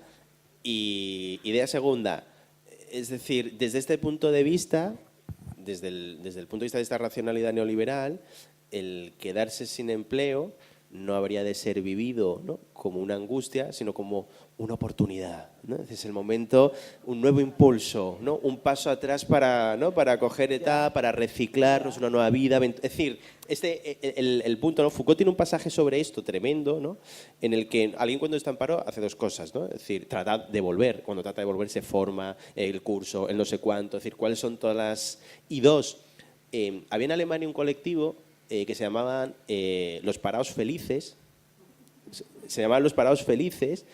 y hay una relación alta, ¿no?, de tasas de suicidio, de enfermedades, depresiones, etcétera, asociadas, ¿no?, a la falta de desempleo. También una cuestión de género importante, ¿no?, del modo, ¿no?, en que ¿no?, lo masculino se nos ve, ¿no?, como el modo propio de una identidad forjada, ¿no?, en el macho proveedor frente a tal. No sé, todo el cine así pues contemporáneo sobre la falta del desempleo y tal siempre es vivido como una, ¿no?, es decir, la angustia, la muerte, no sé qué, ¿no? La película Arcadia quizás es no sé si habéis visto, es la radicalización de esto. Pues es un señor de unos 50 años que es un ejecutivo de la industria papelera y lo echan a la calle, ¿no?, se va afuera. Entonces luego trata de echar un currículum a otras industrias papeleras para ocupar el mismo puesto de ejecutivo, ¿no? Entonces, claro, se encuentra en compañía de 30 y pico y tal, en las que siempre pierde, fuera, ¿no? Entonces, ya cansado, coge él, pone un anuncio en el periódico, ¿no?, en el que se hace pasar por una industria papelera, en la que solicita que le lleguen currículos vitae de aspirantes al mismo puesto que él está buscando, y entonces pues los va buscando uno a uno y los va matando a todos, ¿no?, hasta que, ¿no?, se pueda quedar. Entonces, estas imágenes de lo competitivo, de lo voraz y tal, entonces los precarios alemanes decían, vale, ya sabemos que estamos jodidos, o sea, ya sabemos, ¿no?, de nuestra propia situación y lo que esto comporta está en paro, pero... Es decir, de repente decían, pero joder, ahora de repente tengo tiempo para llevar al crío a la escuela, ahora por la tarde, pues no sé qué, es decir, me puedo trabajar, es decir, vivamos esto como trabajo también, ¿no?, donde hay una serie de trabajos de cuidados, de formas de cooperación, de voluntariado, de no sé cuánto, que genera un valor en otro sentido, en la que a mí, que no me digan que yo soy un parado, soy alguien que no tiene un empleo, pero quieto yo no estoy, ¿no? Y esto es una doble, ¿no?, vara donde, cuento esto por decir que decía, vivir y trabajar es una misma cosa, pero es que no hay una fuera del trabajo en ese sentido, ¿no? Salvo que nos quedemos así quietos, ¿no?, en el sofá, sin encender la tele, tampoco prendas la calefacción y tal, entonces somos un ser, ¿no? Y en el que el dinero monetario que tenemos lo rompemos y lo tiramos por una alcantarilla, entonces ahí sí que el neoliberalismo tendría un problema con nosotros, ¿no? En la medida en que empezamos a caminar, ¿no? Es decir, pensemos cada día, cada segundo, cada paso, lo que hagamos, pues mira todo lo que has producido, ¿no? Entonces, tener interno, no sé cuánto, puse la palabra tal, pum, pa, algoritmo, publicidad, lo otro, ganancia. Seguí, fui al supermercado, le diste al Bonpreu información de que los días que vas con la tarjeta del cliente a las 7 de la mañana y compra el cereal y tal, y el mes pasado el otro, entonces va a cambiar el producto en función de Bonpreu gana. Es decir, no hay una fuera, o sea, vivir y trabajar es la misma cosa, pero no trabajar entendido como empleo, sino como la infinitud de actividades que hacemos que no son codificadas jurídicamente como empleo, pero que producen valor, ¿no? Por tanto, mala noticia, estás trabajando mucho. O sea, que es ese. Bueno, también has dicho que vivir es gestionar nuestra propia vida, como si fuera una empresa. Tenemos que invertir en nosotros. Yo he debido de ser una muy mala gestora, porque a lo largo de mi vida no he hecho, aparte de trabajar, no he hecho nada más que prepararme. He pedido préstamos para prepararme, he montado empresas que han salido mal. He sido un fracaso totalmente. Eso por una banda. Y después, para acabar, en cuanto a la lucha de clases. Yo creo que la lucha de clases hará, me comprometo a decir una fecha, unos 20 años, al menos yo fue cuando me di cuenta que desapareció. Yo hasta hace unos 20 o 25 años, cuando entraba en una empresa nueva, era acogida por los compañeros como una ayuda. Era acogida con alegría porque venía a descargarles de faena, a ayudarles. A partir de poco antes de la entrada de la crisis, de la gran crisis, ya no eras una ayuda, ya eras la competencia. Y ya no eras bien recibida. Ya te encontrabas con compañeros que te ponían la zancadilla, que no te enseñaban, que... O sea, ya no era la lucha de clases, era una lucha entre nosotros, los mismos trabajadores. Supongo que sería una lucha por la propia supervivencia, de ver quién conservaba el trabajo. Y por último, no sé, se me ha ido. Había otra cosa, pero bueno, es igual, se me ha ido. Y pues yo, es decir, como tengo la matriz marxista atravesada por la matriz espinosista, ¿no? Y el conatus y la creación del ser, y tengo ese optimismo y la pasión alegre, yo no diría que la lucha de clases ha desaparecido en modo alguno, ¿no? Es decir, lo que creo es que se ha producido una ampliación tremenda del campo del antagonismo, donde muchas veces incluso, ¿no? Es decir, si leemos a los historiadores británicos más serios, el Thompson y tal, o hay ¿no? El prólogo que el propio Lukács en Historia y Conciencia de Clase escribió en la obra del año 69, que es el prólogo de Manuel Sacristán le haces, ¿no? Y él hace un nuevo prólogo en la que se desdice lo que venía diciendo antes. Lukács dice una cosa bastante heavy, y es que dice, esto que llamamos conciencia de clase, más bien muchas veces sucedió, ¿no? Que una conciencia, habla de conciencia de clase atribuida, ¿no? La conciencia de clase que los pensadores quisimos poner, ¿no? en ese. Y el propio Thompson nos viene a rastrear que contradicciones, multiplicidades, formas subjetivas variadas, etcétera, a lo largo de la historia, nos hacen decir que muchas veces, ¿no? Nos pensamos con un pasado histórico, con una verdadera conciencia de clase en el que puesto un nivel tan altísimo, entonces los de hoy nos parece, es decir, o sea, igual que, ¿no? Esto es esta cosa así coloquial, ¿no? De a cada generación su constitución, ¿no? Pues a cada generación su revolución, ¿no? Y los modos o los repertorios de acción colectiva, sobre todo, y la intensificación en determinadas zonas europeas y en el marco del Estado español, y digamos en Cataluña, luego de 2011, pues son fortísimos, ¿no? Y atañen a unas multiplicidades y a unas... Es decir, lo que quizás no hay, y para mí no me parece una mala noticia, es que no hay la reductibilidad de esa multiplicidad a una, ¿no? Es decir, no va a haber, pero es que no se subsuma a una, entonces quiere decir o que la lucha tenga que ver con una identidad de clase desde un punto de vista social, o que sean luchas de género, o que sean luchas raciales, o que sean luchas sexuales, etcétera. Entonces, si esa pluralidad la vimos como una deficiencia, Entonces yo diría que la deficiencia quizás estaba en el pasado, ¿no? En donde ese sujeto unitario estaba atravesado por diferencias y dominaciones de género, por diferencias y dominaciones raciales, por diferencias y dominaciones sexuales que nunca afloraron o fueron puestas en pie, ¿no? ¿No? Es decir, el otro día había un meme, ¿no?, en una casa que decía en la calle el Che, ¿no?, dentro de casa Pinochet, ¿no? Es decir, ojo, ¿no?, es decir, con esa pluralidad, ¿no?, esas formas simplemente que muestran aquella complejidad que somos y los modos en que, bueno, en determinados periodos históricos esas complejidades no han sido, es decir, ¿no?, pues hay, ¿no?, todo un background ahora teórico así de determinados teóricos, ¿no?, esta gente que escribe en el Confidencial, ¿no?, y que escriben sus librillos y tal, y que, ¿no?, claman contra el feminismo, el no sé cuánto y tal, ¿no?, porque viene a trocear o a romper la identidad, la igualdad, ¿no?, frente a la exposición de la diferencia. Dices, bueno, pues entonces, ¿qué hacemos con Sila Federici, ¿no?, Calibán y la bruja y las formas, ¿no?, las que se configuró el trabajo reproductivo en lugar de reclusión de las mujeres históricamente y tal? O sea, lo dejamos, ¿no?, porque esto va a fragmentar la clase obrera, lo que va a fragmentar entonces tu concepción unitaria, ¿no? Hombre balón, europeo, 45 años, ¿no?, capaz, ¿no?, de enalborar una determinada. A mí me da la impresión, y quizás me equivoque, que lo que se viene produciendo desde los años 60 o 70, ojo, también por las propias transformaciones de la dinámica capitalista, y no solo, sino también por formas de luchas que prefiguran incluso, ¿no?, modalidades o transformaciones fuertes de las economías. Eso es cierto, ¿no?, es una batalla o es difícil a veces explicar, ¿no?, cuál es la anterioridad a ello. Difícilmente entendemos las transformaciones en las economías sin entender los cambios subjetivos y formas de vida a partir de los años 60 o 70, ¿no?, o los modos contrarrevolucionarios de poder leer eso, ¿no? Ahí creo que se juega bastante, ¿no? Pero yo diría, o sea, que la lucha de clases en ese sentido la veo bastante viva, ¿no?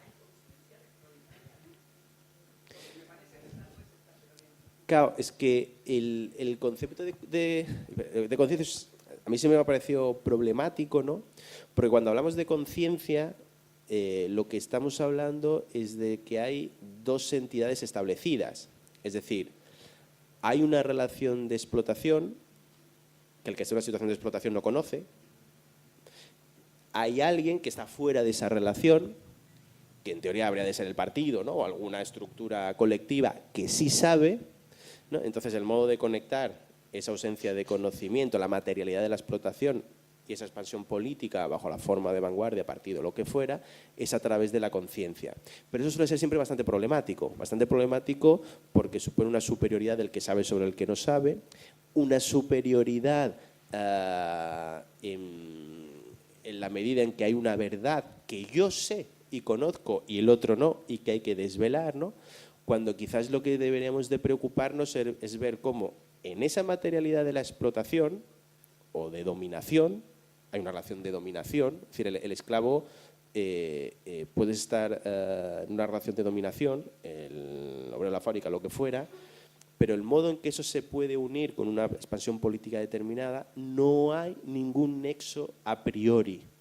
Y creo que insistir, ¿no?, o insistir en que haya un automatismo, es decir, hay un automatismo que desde una posición determinada nos tiene que llevar a esta posición política sí o sí, y si no algo está fallando, es mucho más contraproducente, ¿no?, que romper esos a priori y atender a las complejidades de lo que está en juego, ¿no? Es decir, cuando ¿no?, esa famosa frase de no hay nada más tonto que un obrero votando a la derecha, ¿no?, dices, espera un momento, ¿no? Es decir, porque quizás no hay nada más tonto que un izquierdista diciendo esto, ¿no? Es decir, en el sentido de, ojo, porque aquí se están jugando otras complejidades, formas de vida, malestares, etcétera, en la que hay una expansión política, una forma que ha sido capaz de politizar y de dar un sentido y englobar unos sueños y unos anhelos y unos tal, con una mayor capacidad política que tú, ¿no? Por tanto, si lo que vamos a hacer es insultar a la gente, ¿no?, y plantearle que son unas bestias y no sé cuánto, porque no han terminado en el lugar que yo me sé poseedor de la verdad,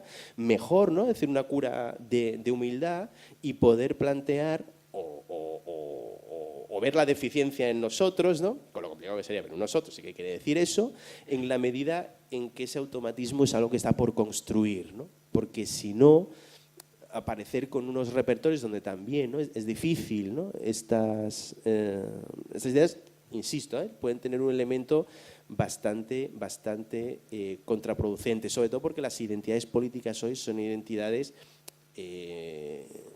mucho más complejas, mucho más magmáticas, mucho más dispersas y menos fuertes, y las fidelidades y no sé cuánto, de lo que efectivamente podrían ser hace años, ¿no? Es decir, no hay o la propia, si vivir y trabajar son una y la misma cosa, entonces que tampoco va a haber una identificación como yo como trabajador. Y si no he identificado como trabajador, ¿cómo voy a adquirir una conciencia sobre el lugar en el que no sé ni siquiera me reconozco como lo ocupo, ¿no? Es decir, pues no sé, ¿no? Las luchas del globo, ¿no? De los trabajadores de la humanidad, pues es la lucha el ABC de la lucha de clases. Y probablemente, no sé si hay una conciencia o no, pero es que al final el resultado es el de una producción de un mundo común en el que merece muchísimo más la pena vivir que antes, ¿no? Pues ya está, fantástico, ¿no? Es decir, adelante, aunque se reconozcan los derechos de estos trabajadores, que son falsos autónomos, y que la empresa pague lo que tiene que hacer, ¿no? Por reconocer. Ahí yo creo que se juega un poco, ¿no? En relación a la pregunta que decíamos antes, esta cuestión, ¿no? Es decir, si vemos, por ejemplo, es interesante ver, ¿no? La transición había fotos, ¿no? Que sacaban fotos del mayo del 68, de los jóvenes en la plaza, no sé cuál, tal, y el 15M, ¿no? Los repertorios en 2011, ¿no? Como, ¿no? Dos paralelismos, los momentos. Pero es muy interesante ver, ¿no? Como en mayo del 68 parte de los repertorios de acción colectiva nacían en una sociedad de la opulencia, donde luchan contra el aburrimiento, ¿no? O donde un futuro preestablecido o una sociedad ya escolarizada quería un horizonte existencial más amplio que el que habían tenido sus padres en la fábrica, no sé cuánto, de movilidad, de nuevas formas de vida, ¿no? Experimentar con el cuerpo, el sexo, no sé qué.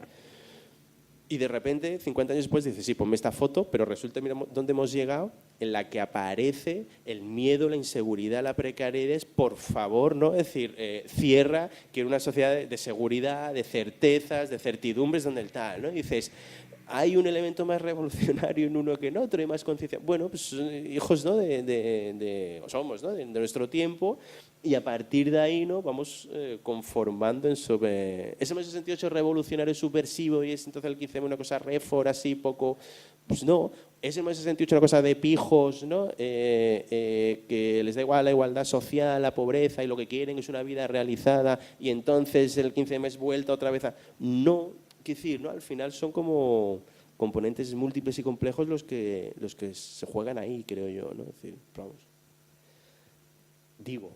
Dixi, ¿no? Es decir, no. Hola, buenas tardes. Sí, bajando de lo teórico a lo práctico, hay un dilema moral que es, por ejemplo, con respecto a lo de Bangladesh.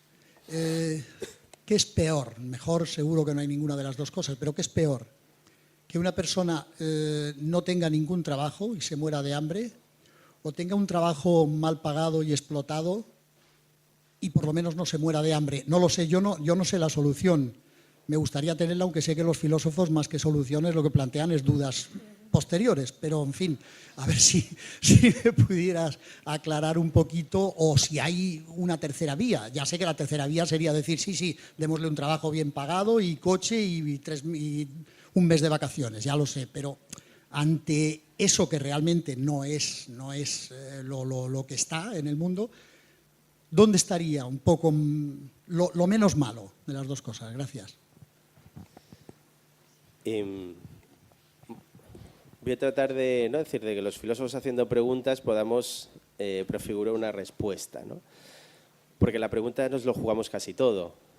Entonces la pregunta, ¿no? De o trabajo mal pagado, una situación de explotación, o el no empleo, es una pregunta trampa. Y es una pregunta trampa porque hay que decir, aquí las preguntas las hago yo, ¿no? Es decir, entonces soy yo el que te voy a hacer a ti la pregunta. O quieres reconocer los derechos de esta gente que trabajan aquí no sé cuánto y tal, entonces te vas a alargar al no sé qué. Es decir, aquí entonces aparece cuáles son las condiciones de enunciación que nos permiten afrontar un problema. Es decir, esa pregunta es una pregunta que está mal, no mal, digo, quien la pregunta, ¿no? Mainstream, ¿no? Es una pregunta que nace desde un repertorio norte-sur, desde un modo de una construcción europea de deslocalización, desde unos marcos laborales determinados, en los cuales la cuestión no viene por dar una u otra respuesta, es una pregunta hecha por quienes están interesados en perpetuar un modo de dominación, sino lograr o conquistar un lugar de enunciación tal que nos permita entonces hacer las preguntas. O sea, si la pregunta esta, es decir, lo que nos produce es miedo y pavor, entonces de lo que se trata es de que el miedo cambie de bando, ¿no? Con lo cual, ¿no?, la acción política que sea capaz de doblegar a través de determinada fuerza, ¿no?, esta situación es un repertorio de acción colectiva que creo nos podría empezar a ayudar, ¿no? Es decir, esta sería un poco la cuestión que plantearía. No es otra pregunta, pero es una pregunta que ya empieza a decir quién responde, quién no responde, cómo responde y tal, ¿no? Es decir, esta es la... Es decir, que los filósofos también algo hacemos, ¿no? O sea, en el sentido, ¿no?, de la duda, pero muchas veces la duda, ¿no?, es decir, tienes el punto performativo, ¿no?, de que puede siempre, ¿no?, siempre se ha dicho esto de, incluso cuando decía la cita de Marx, ¿no?, que planteabas antes, decía, claro, que nos han cambiado teníamos las respuestas, pero nos han cambiado las preguntas, ¿no? Entonces vamos a pensar más a Marx desde las nuevas preguntas que nos hace el mundo. Claro, pero estos juicios de hecho y de valor, ¿no?, que es lo que Max Weber diferenciaba, decía, pues hay juicios de hecho en los que todos tenemos que estar de acuerdo en aquello que se dice, ¿no? Si decimos, pues en esta sala había X personas, ¿no?, pues esto tenemos que estar todos de acuerdo, ¿no? También decía, hay preguntas que prefiguran. Si yo digo cuánta gente había en la sala, solo cabe sobre ella una pregunta, una afirmación de hecho. Si alguien dice que había más o menos, está mintiendo, ¿no? La cuestión que Max Weber intuye, pero que tampoco desarrolla, es que las preguntas no hay preguntas objetivas, no hay preguntas inocentes, ¿no?, sino que vienen ya marcados prefigurando el camino posible al que nos dirigen, ¿no? Con lo cual ahí creo que se juega bastante, ¿no? Es decir, insisto, ¿no?, esto de Marx, nos cambiaron las preguntas, entonces ahora, y ahora como entendemos la alienación, sí, dice, no, perdona, o sea, la pregunta la voy a hacer yo, y es decir, los movimientos políticos más potentes son siempre los movimientos políticos que logran instaurar las preguntas, ¿no?, que se pueden hacer, ¿no? Es esto que alguna vez vemos de Lakoff, ¿no?, desde la comunicación, que escribió un libro que se llama así, esto es un elefante, ¿no era? ¿Ah? No pienses en un elefante, ¿no?, que es el punto. Es decir, si yo ahora digo no pienses en un elefante, todos habéis pensado en un elefante, ¿no? Con lo cual el partido ya empiezo ganando yo 1-0, porque ahora empezaremos a impugnar el elefante y lo que queráis, ¿no? Pero hemos pensado un elefante, alguno gris, el del zoo, y otros azul de los cuentos, pero todos hemos pensado en un elefante, ¿no? Igual alguien uno rojo, pero bueno, ya estaríamos en otra. Es decir, esta capacidad de definir el sentido, de definir de la realidad, de generar el marco a partir del cual se pueden escribir determinadas preguntas o no, es una batalla política fundamental, ¿no?, que vendría un poco en relación a esa pregunta trampa, ¿no?, según cómo se... Que no digo que sea la, ¿no?, digo que entiendo, el sentir de la, no le digo a usted Hola, buenas. Tengo es una crítica que voy a intentar convertir en pregunta para que sea más productiva, supongo. No soy para nada experto en Marx, ni tampoco de la situación de Bangladesh o de las fábricas de Bangladesh, pero estuve en el otro debate, he estado en este, veo un poco cuáles van a ser los temas que se tratan y tal, y aunque me gusta mucho y estoy encantado de venir, no puedo evitar la sensación recurrente de pensar que somos una especie de pingüinos, todos los que estamos en esta sala, puestos en un iceberg, quejándonos por el poco espacio que tenemos, mientras hay 200 millones de otros pingüinos que no tienen iceberg en el que ponerse. Es decir, no sé si el nuevo capital ha conseguido desdibujar la imagen del proletario, convertirla en el precariado, etcétera, etcétera. Pero para mí la sensación es que si cogemos a Marx y leemos lo que Marx tiene que decir sobre la lucha de clases, el problema para mí en el fondo no está en los taxistas, ni en Uber, ni en las personas que están paradas, que son situaciones muy desgraciadas personalmente, etcétera, etcétera. Para mí, si existe aún una lucha de clases o una conciencia de clases, está en ese tercer mundo del que se hablaba en la primera pregunta y del que hablaba esta última pregunta que se ha hecho.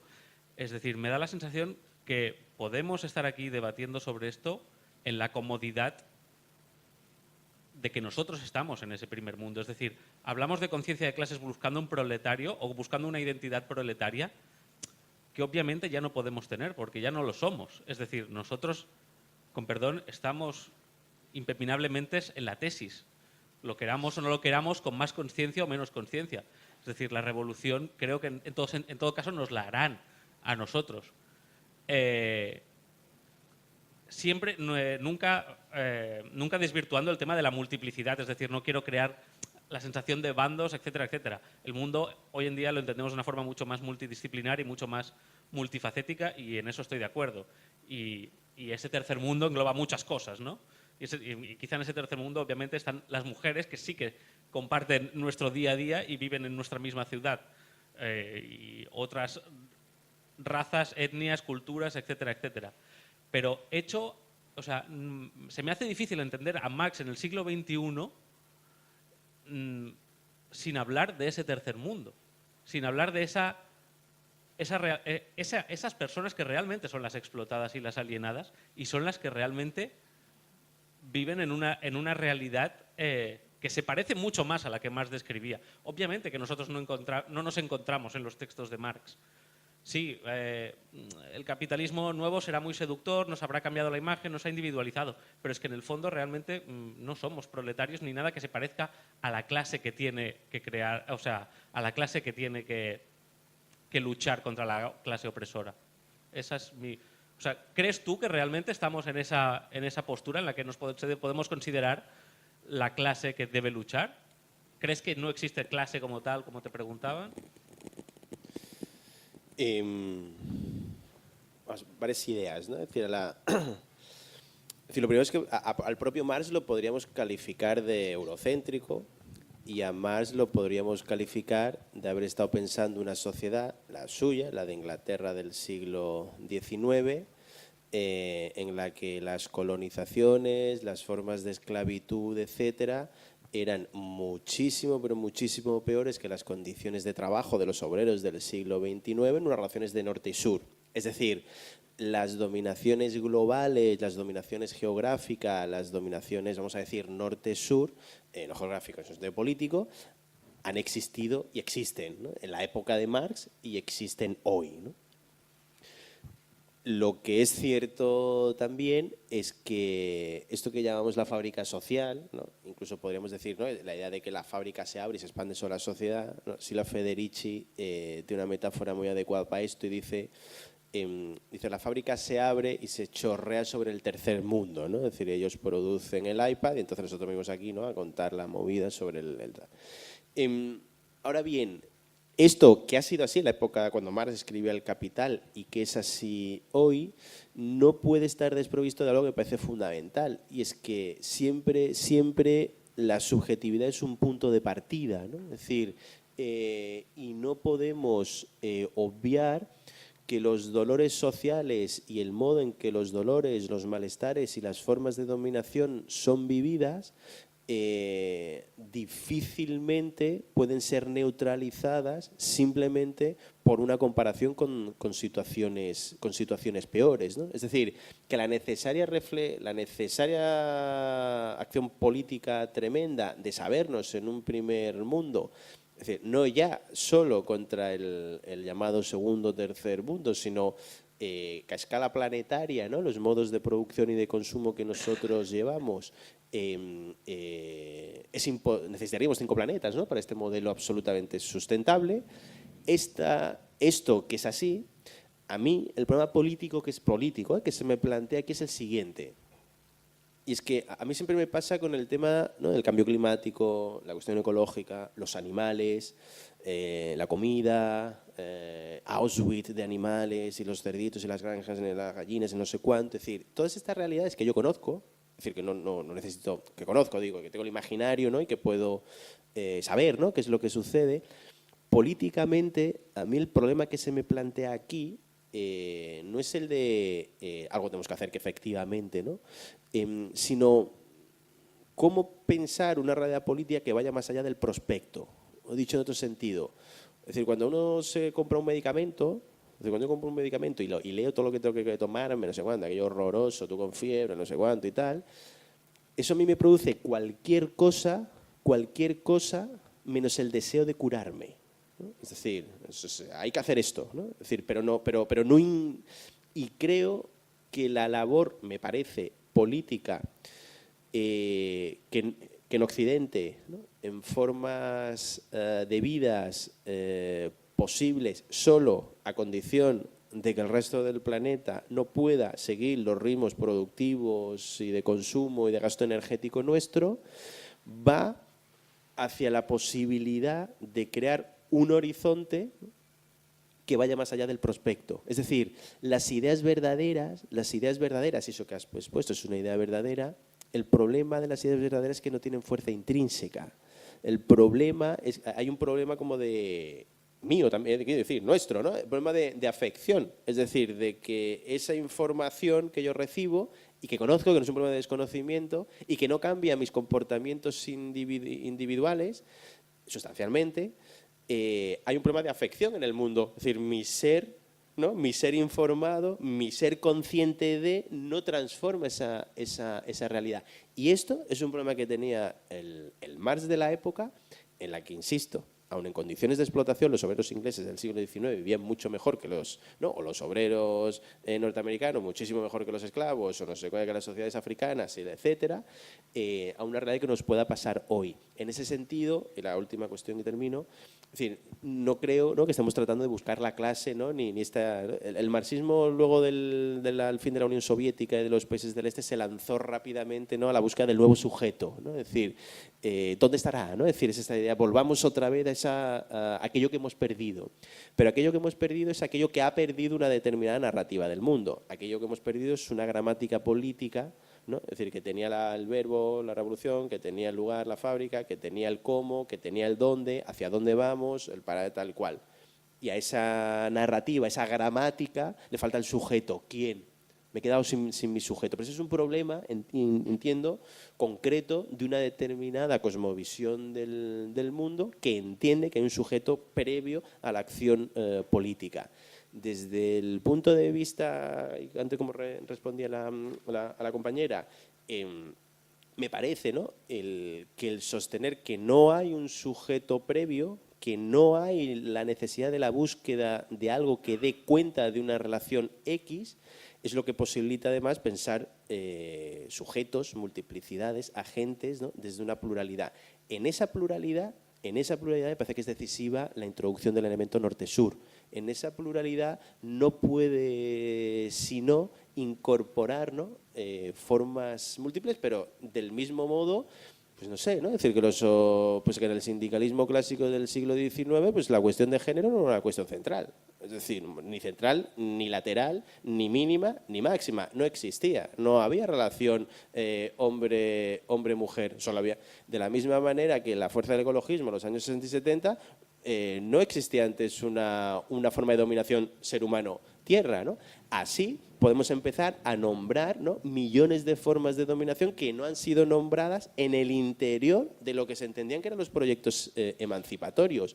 Nuestro sino, nuestra tragedia, nuestro drama tiene que ver, y ahí estoy completamente de acuerdo contigo, con la cuestión norte-sur, ¿no?, con el modo en que no somos capaces de incorporar políticamente un proyecto y un mundo común que supere, ¿no?, o que ponga en el horizonte, ¿no?, esa contradicción, sin la necesidad, y ahí sería una puntualización, de medir, ¿no?, dolores sociales y tal, porque esto suele ser difícil, ¿no? Es decir, las memorias, entrar, ¿no?, en ¿no? En estas cuestiones suele ser, no, pues si esto en nuestro pueblo ya se lo hicieron y mucho peor. Si esto no es decir, hay determinados componentes, no porque no sea cierto, porque vamos a hacer una medición de sufrimiento, no sé cómo se mediría, o de números de muertes, de explotaciones, etcétera, ¿no? Sino por aquello que puede provocar o no. Es decir, ¿no? Cuáles son las prácticas instituyentes que desencadenan determinados comportamientos. Ahí creo que hay algo fundamental, ¿no? Esto que dices. Sí, hola. ¿Qué tal? Yo te quería preguntar por un par de cosas que he visto en el metro últimamente, que me parecen bastante curiosas y yo creo que están bastante relacionadas y con lo que has hablado tú hoy. La primera es un anuncio visual es una publicidad de un banco. Entonces, bueno, pues sale como así como en unos colores así como pasteles de estos que están muy de moda y sale como un brazo con una tarjeta de crédito y pone más sexy que tu ex. La segunda es un discurso del propio metro que dice, los ladrones utilizan, dice algo así, los ladrones utilizan la apertura y el cierre de las puertas para actuar. Tenemos que distribuirnos a lo largo de la vía.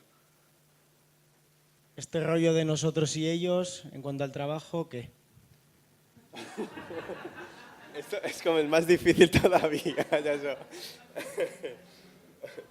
¿Tú qué piensas? ¿Yo qué pienso? No, en serio, o sea, quiero decir, porque te llamó la atención, ¿no? O sea, pero ¿cuál es la relación, ¿no? En el punto que le ves.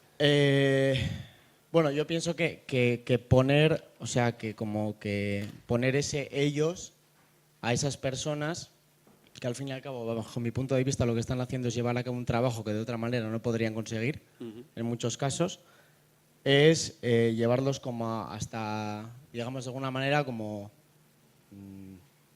convertirlos aún más, o sea, hacerlos más otros de lo que en realidad pensábamos hasta el momento de eso, y entonces, pues, a partir de ahí poder generar todavía más escisión y más exclusión y más... Bueno, tenía securitaria, ¿no? Es decir, Sí. de situación de grupos de exclusión, ¿no? Y de bolsas de nosotros ellos, o sea, que estoy de acuerdo, ¿no? En la lectura no sabría, ¿no? qué decir desde el punto de vista del trabajo. La primera es interesante, ¿no? Sí, Digamos, sí, sí. esa es decir, o sea, la primera lee, ¿no?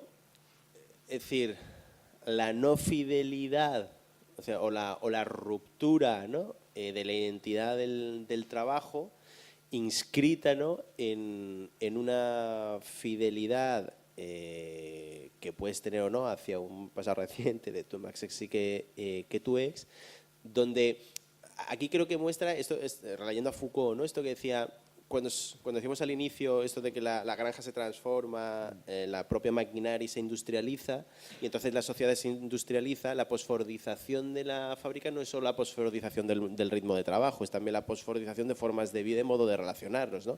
Es decir, pues yo no sé, pues si uno va a tener, no sé, 20 trabajos a lo largo de su vida, ¿no? Entonces pues tiene todo el sentido. Es decir, el poliamor no se entiende si no es en una sociedad posfordista, ¿no? Es decir, ¿no? En la matriz donde, pues joder, pues si cambio de trabajo, entonces cambio de pareja y entonces cambio de tal, y entonces puedo no realizar esa posibilidad de fidelizar algo, ¿no? Donde poca cosa es fiable, garantía y seguridad, ahí hay un anhelo secreto, ¿no? En esa tarjeta de crédito que de algún modo, ¿no? Nos proporciona un cierto suelo en un suelo que se nos abre, ¿no? Pero, en fin, esta es una divagación que se me ocurre, digamos, así rápida sobre esto que plantea, pero porque es interesante, ¿no? Analizar las configuraciones de mundo que no nacen de la inteligencia sagaz, perspicaz, ¿no? De alguien capaz de realizarla, sino que de alguien que tiene, ¿no? una oreja y los dos ojos puestos en el mundo, ¿no? Entonces, desde ahí, es decir, ya verás cómo vienes aquí, ¿no? Ya verás cómo esto chuta, porque tiene una incidencia, ¿no? Ahí sí que nos presenta un mundo deseable, ¿no? Es decir, ahí sí que hay un horizonte, ¿no? Esto no es un prospecto, ¿no? Y un futuro, ¿no? Ahí sí que hay un elemento fuerte, ¿no? De adhesión subjetiva a la...